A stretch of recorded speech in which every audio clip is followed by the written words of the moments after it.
امریکہ اور میکسیکو سے ملحق امریکی سرحد پر ریاست ٹیکساس کی داخلی گزرگاہ ڈیل ریو کو بند کر دیا گیا کیونکہ ہیٹی سے تعلق رکھنے والوں کی اکثریت پر مشتمل 12,000 سے زائد تارکین وطن یہاں سے امریکی سرحد میں داخل ہو کر ڈیل ریو انٹرنیشنل برج کے نیچے جمع ہو رہے تھے تاکہ امریکی حکام انہیں حراست میں لے سکیں۔ پیر کو یہ تعداد 14,000 تک تھی، لیکن پھر ٹیکساس کے پبلک سیفٹی ڈپارٹمنٹ نے یہاں پہنچ کر دریا سے نکلنے کے کچھ مقامات کی ناکہ بندی کر دی تو یہ تعداد کم ہو کر تقریباً 12,000 رہ گئی۔ کئی دنوں سے امریکی حکام سخت گرمی میں پل کے نیچے جمع ان تارکین وطن کو یہاں سے نکال کر پروسیسنگ سینٹرز پر لے جا رہے ہیں، جہاں اس بات کا تعین کیا جا رہا ہے کہ ان میں سے کون امریکہ میں سیاسی پناہ کی درخواست دے سکتے ہیں اور کن کو پروازوں کے ذریعے واپس بھیجا جائے گا۔ یہاں پہنچنے والے ہیٹی کے کئی باشندوں کے مطابق وہ 2010 میں ہیٹی میں آنے والے زلزلے کے بعد سے برازیل اور چلی میں رہ رہے تھے، پھر دوسروں کی زبانی یہ سن کر کہ اب سرحد پار کرنے کے لیے بہترین وقت ہے، وہ امریکہ کے طویل سفر پر چل پڑے۔ ان میں سے ایک شخص نے بتایا کہ انہوں نے گزشتہ کئی ماہ گوئٹے-مالا کی سرحد پر میکسیکو کے حکام کی تحویل میں گزارے۔ میرے لیے یہ بہت مشکل ہے، میں نے 2 مہینے بغیر کوئی کام کیے اور کھائے پیے بغیر گزارے۔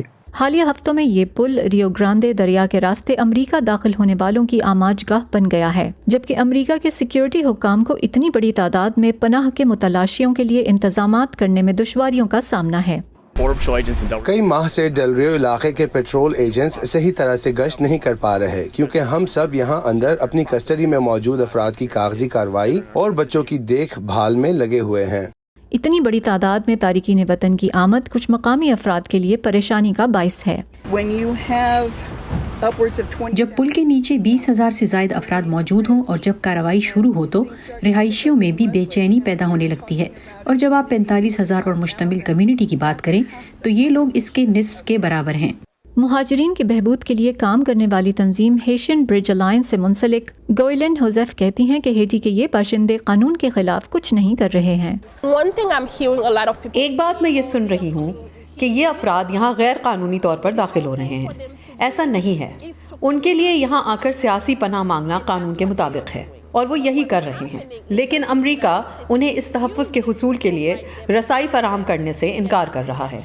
امریکہ ہیٹی کے 3,000 سے زیادہ تارکین وطن کو واپس بھیج چکا ہے، جبکہ آئندہ دنوں میں مزید کو واپس بھیجنے کے لیے پروازیں تیار ہیں۔ کچھ ناقدین اسے امریکہ کی تاریخ میں تارکین وطن کی بڑے پیمانے پر سب سے تیز رفتار واپسی قرار دے رہے ہیں۔ تاہم تارکین وطن کے حامیوں کے مطابق اپنے حالیہ زلزلے اور سیاسی انتشار سے نبرد آزما ہیٹی ان واپس بھیجے جانے والے تارکین وطن کو سنبھالنے کے قابل نہیں۔ ان افراد کے لیے ٹیکساس تک پہنچ پانے کے بعد واپس ہیٹی بھیج دیا جانا تباہ کن ہے۔